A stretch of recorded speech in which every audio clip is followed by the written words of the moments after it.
Salut, c'est Magaï, j'espère que Yannick Yam. C'est encore Kira, l'apprenti littéraire de la chaîne Def Lettres. Aujourd'hui, nous revenons sur la phonologie. Ça fera en quelque sorte notre deuxième leçon de phonologie. Donc là, on entre dans le deuxième type d'exercice qu'on peut avoir en phonologie. Parce qu'il faut savoir qu'en phonologie, à l'évaluation, vous aurez 10 points pour 3 questions théoriques, dont les réponses se trouvent dans les cahiers de leçons, et 10 points pour 3 exercices. Ok, les exercices, vous allez les faire pendant les travaux dirigés. Maintenant, l'analyse en phonème. Ok, donc l'analyse en phonème, c'est un exercice qui nous permet de montrer ce qu'on appelle la paire minimale. Vous avez le mot paire. En phonologie, c'est quoi une paire minimale? La paire minimale, c'est quand nous avons deux mots qui n'observent qu'une seule différence à l'oral. Autrement dit, si on a deux mots qui n'ont qu'une seule différence de phonème dans leur transcription, ces deux mots constituent une paire minimale. Je n'ai pas dit à l'écrit, attention, quand on parle de paire minimale, ce n'est pas pour l'écrit. La différence ne se trouve pas à l'écrit, mais à l'oral, autrement dit dans la transcription phonétique. Donc, on a père et mère. Donc, si on transcrit les deux mots, père, mère, il n'y a qu'une seule différence de phonème, c'est entre le P et le M. Donc, père et mère constituent une paire minimale. Je peux prendre même l'autre mère, père et mère, M-E-R. Ok, donc on aura aussi la même différence P et M. Nous avons père et port. Vous voyez que la différence se trouve entre le E ouvert et le O ouvert. Ça fait de père et port une paire minimale. Nous avons père et pelle. Vous voyez que la différence se trouve entre le re et le le. Nous avons une paire minimale. Quel que soit l'endroit, la position où se trouve la différence, l'essentiel, c'est que les deux noms doivent avoir le même nombre de phonèmes. Obligatoirement. Ils ont le phonème. S'ils ont le même nombre de phonèmes, ils n'auront qu'une seule différence de phonème, soit au début, au milieu ou à la fin.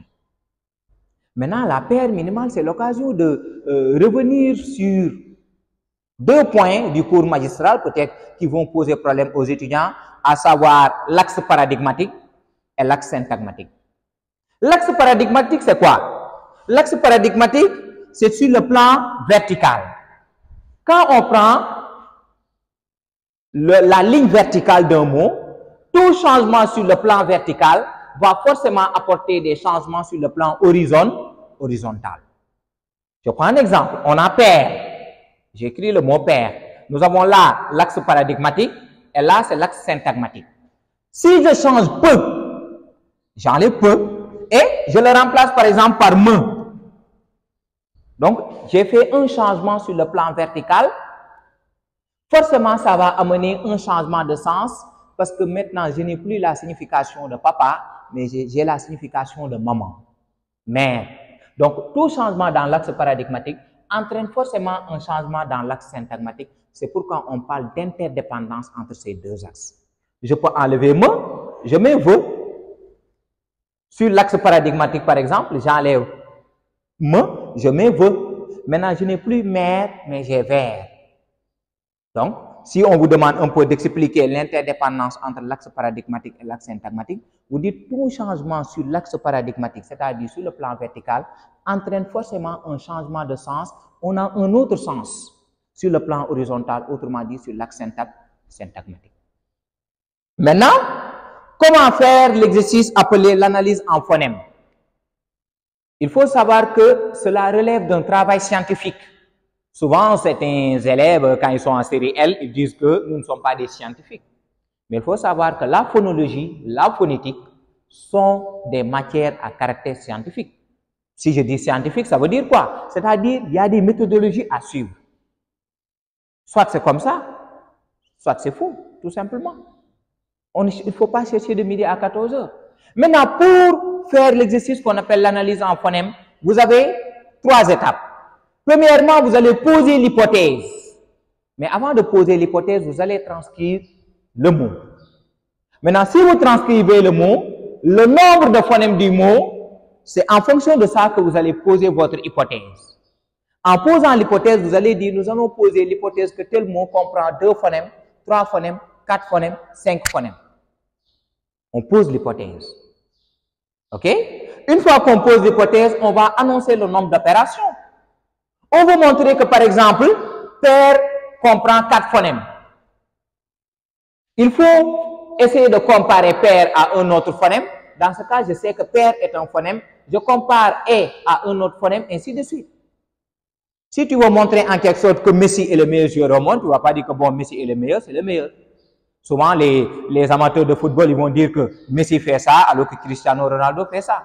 Messi fait ça. Donc, j'essaie de comparer Messi à Ronaldo pour essayer de montrer que Messi est le meilleur, ou vice-versa. Donc, pour montrer que peu est un phonème, il faut le comparer à un autre phonème et montrer que leur différence de forme entraîne une différence de sens. Donc, dans la deuxième étape, on procède aux opérations annoncées. Il y a autant d'opérations que de phonèmes. Si votre mot a 4 phonèmes, vous aurez 4 opérations. S'il a 5 phonèmes, vous aurez 5 opérations. S'il a 3 phonèmes, vous aurez 3 opérations. Les opérations seront numérotées. Si vous mettez 1, on saura que c'est relatif au premier phonème, 2, deuxième phonème, ainsi de suite.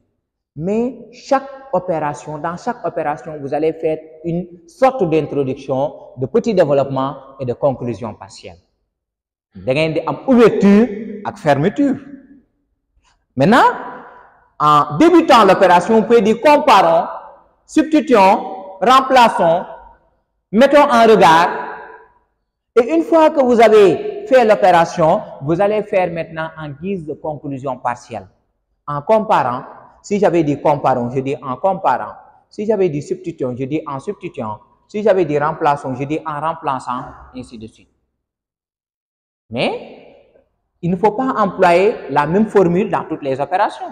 Vous ne pouvez pas chaque jour dire que vous avez des sapes. OK? Donc, il faut avoir l'habitude de les alterner. Maintenant, une fois que vous avez fait toutes ces opérations, la dernière étape maintenant, c'est la conclusion générale. Et c'est lors de cette conclusion générale, vous allez dire si votre hypothèse du début, elle est vérifiée ou pas.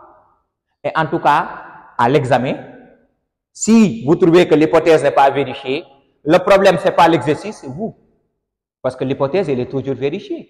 Tout mot qu'on vous donne à l'examen, c'est que le prof l'a traité et il sait qu'on peut le faire en analyse en phonème.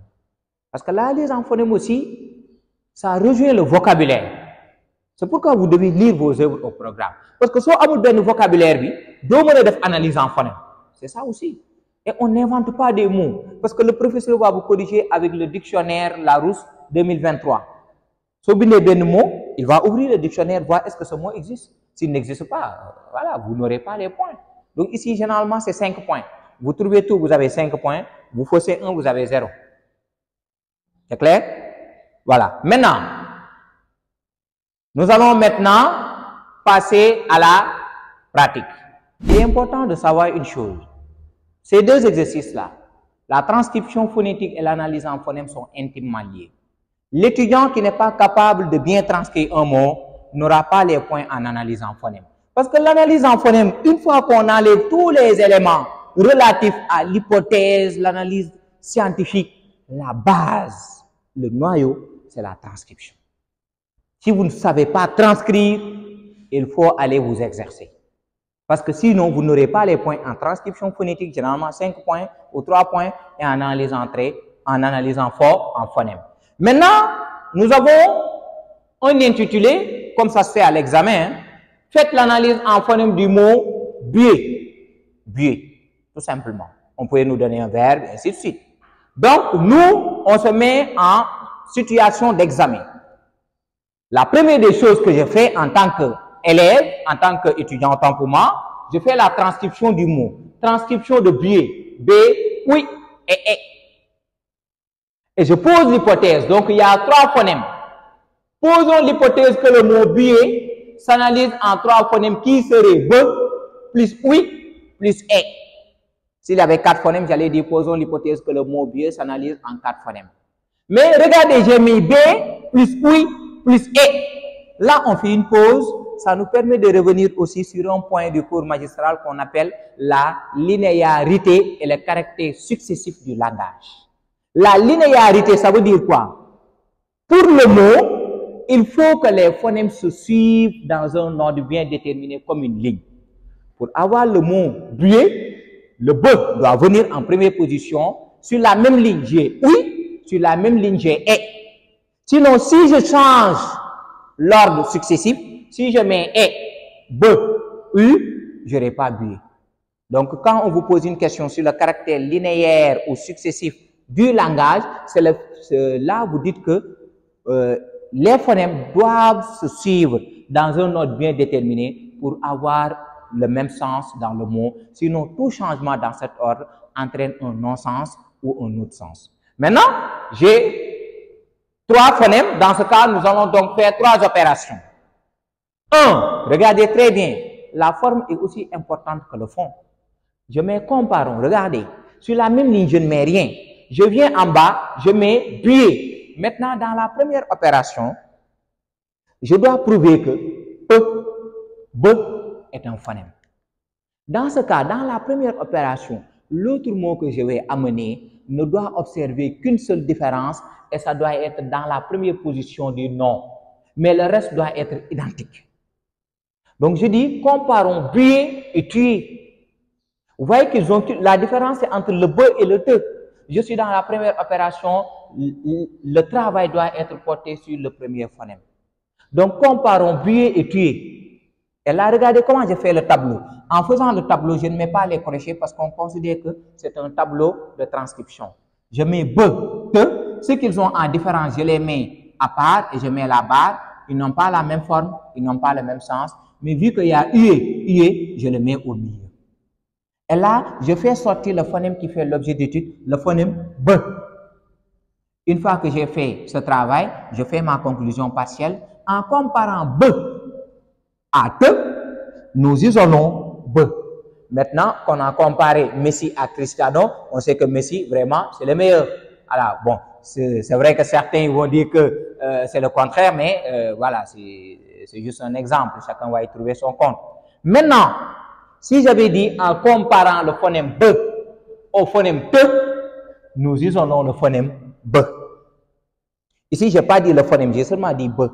OK? Maintenant qu'on a fini de faire la première opération dont l'objectif était de montrer que B était un phonème, nous allons faire la deuxième opération. Cette fois-ci, l'objectif sera axé sur le deuxième phonème. Oui, mais B, dara kodal et dara kodal. Donc, le mot que je vais amener comme paire minimale, la différence avec buée doit se trouver entre UE et ce qui vient. Sinon, il doit avoir B, il doit avoir E. Maintenant, dans cette deuxième opération, la différence doit se trouver entre le UE et ce qui vient. Quel que soit ce qu'il est, consonne ou voyelle. Mais le mot qui doit venir doit contenir B, doit contenir E. Et n'oubliez pas que la différence, ce n'est pas l'écrit, c'est l'oral. Donc, je mets buée, je remplaçons buée et bouée. On voit que les deux, la différence entre le oué et le WE. Mais il y a B, il y a E. Vu que le B est identique, je le mets seulement au milieu. Le E est identique, je le mets au milieu. Mais ce qu'ils ont en différence, je les mets en relation avec la séparation.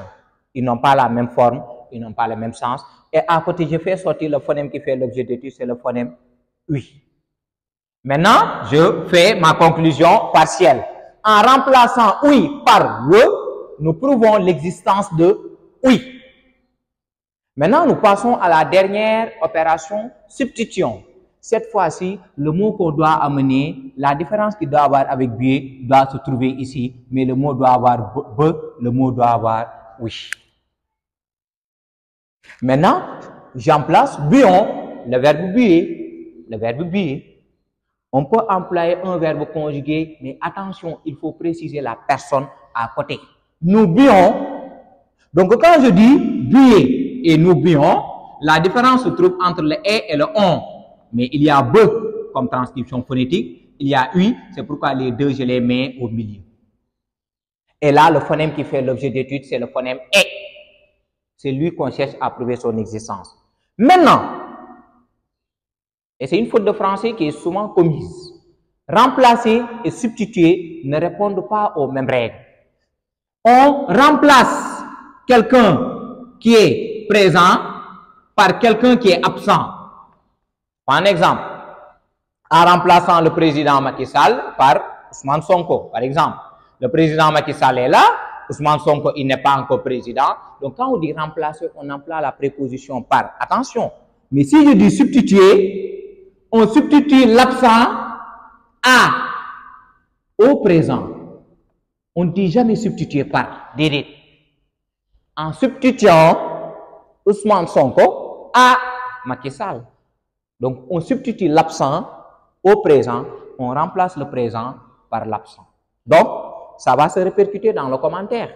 Donc, je dis en substituant on à est.